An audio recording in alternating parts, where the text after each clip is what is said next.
Hello everybody, welcome to the slow version of News Roundup number 180. Don't forget you can follow this on the English magazine where you will find the article. The link is somewhere on here. I'm not quite sure where it goes, but I'm sure you'll find it.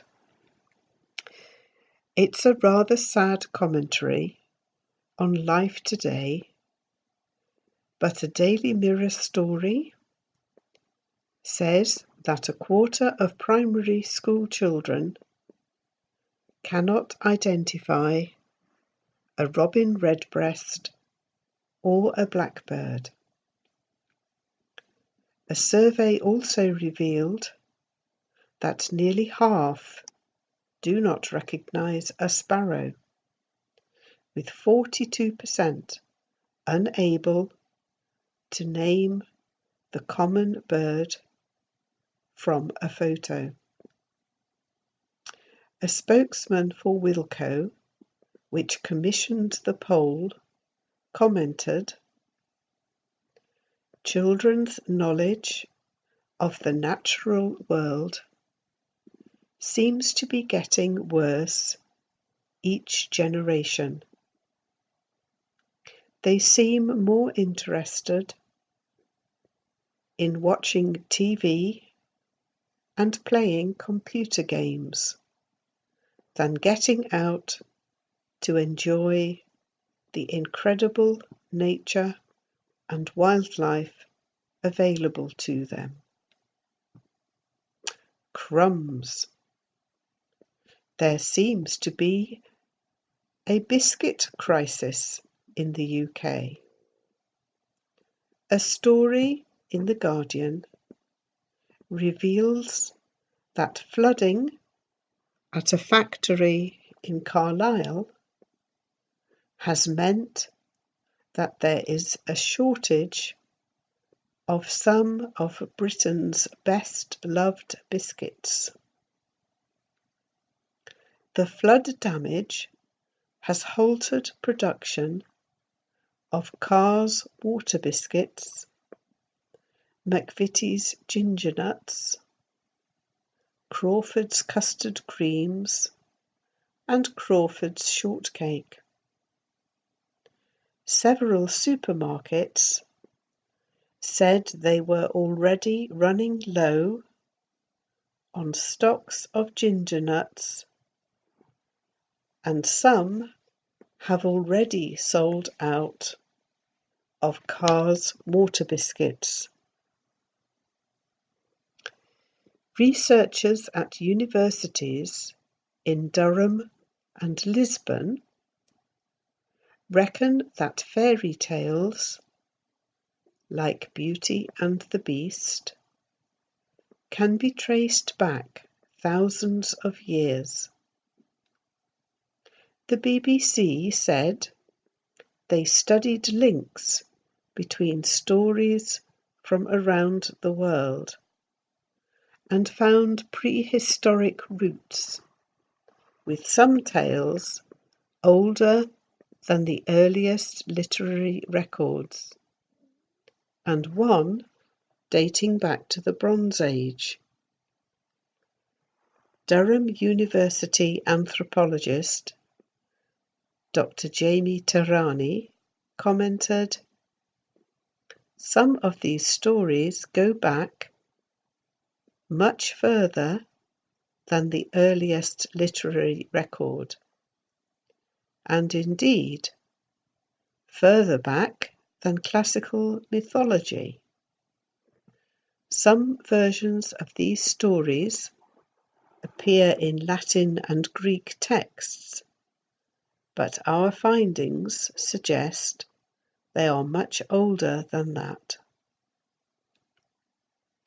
And continuing the historical theme, an article in The Guardian reports that the origins of a group of men whose decapitated corpses were discovered in a Roman cemetery in York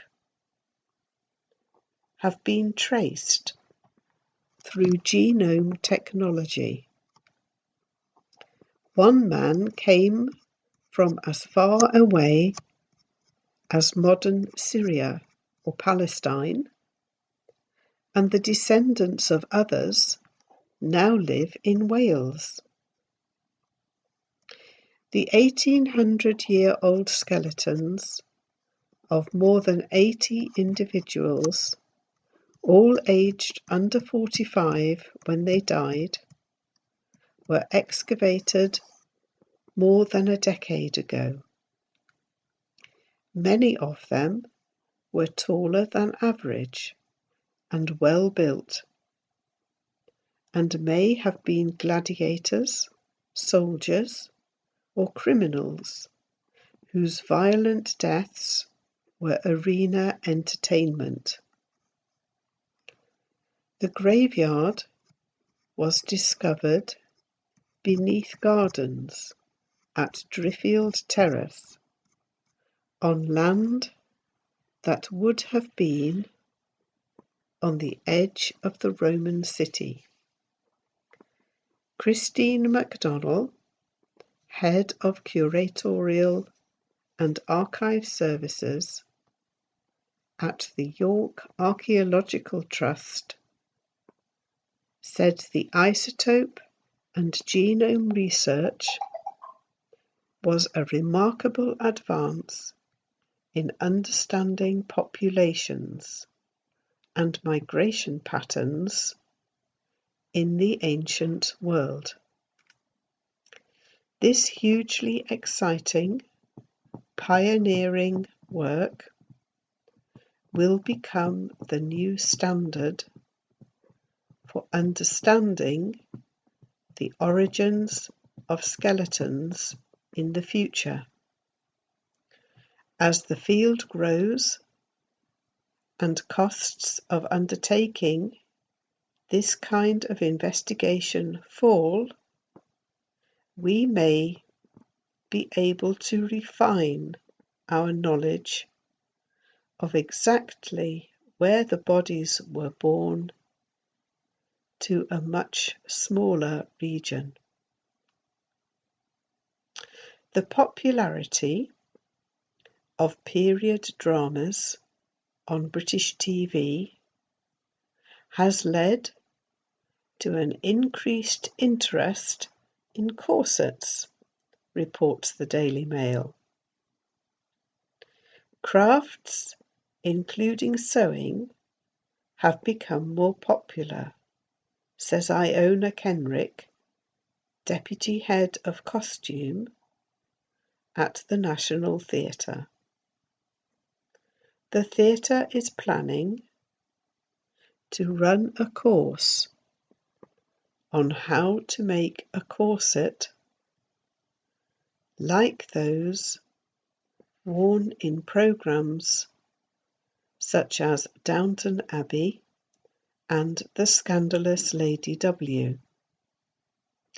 Miss Kenrick added, "Dramas are inspiring people to emulate historical looks, and people are interested in making stuff again these days. There's more of a passion for that than I've seen before." Fitness enthusiasts are becoming prone to a surprising new injury, says an article in the Daily Express. A survey of 1,000 adult gym users by Accident Advice Helpline has shown that nearly 200,000 gym goers have injured themselves while glued to a smartphone as they exercise. The distraction from a mobile has caused accidents with weights, rowing machines, and exercise bikes. Dulwich Village is described by The Guardian as a wealthy enclave in South London, but it also suffers the worst burglary rate in Britain, following an analysis of home insurance applications by comparison site moneysupermarket.com. A spokesperson for the company said, "Our findings suggest thieves favour busy urban areas, where strangers are unlikely to be spotted, and it's easy to make a quick getaway. But leafy suburbs are also heavily targeted, with burglars following the money to affluent areas." Okay, keep safe everybody and take care. Bye bye. Hello everybody, welcome to the slow version of News Roundup number 180. Don't forget you can follow this on the English magazine where you will find the article.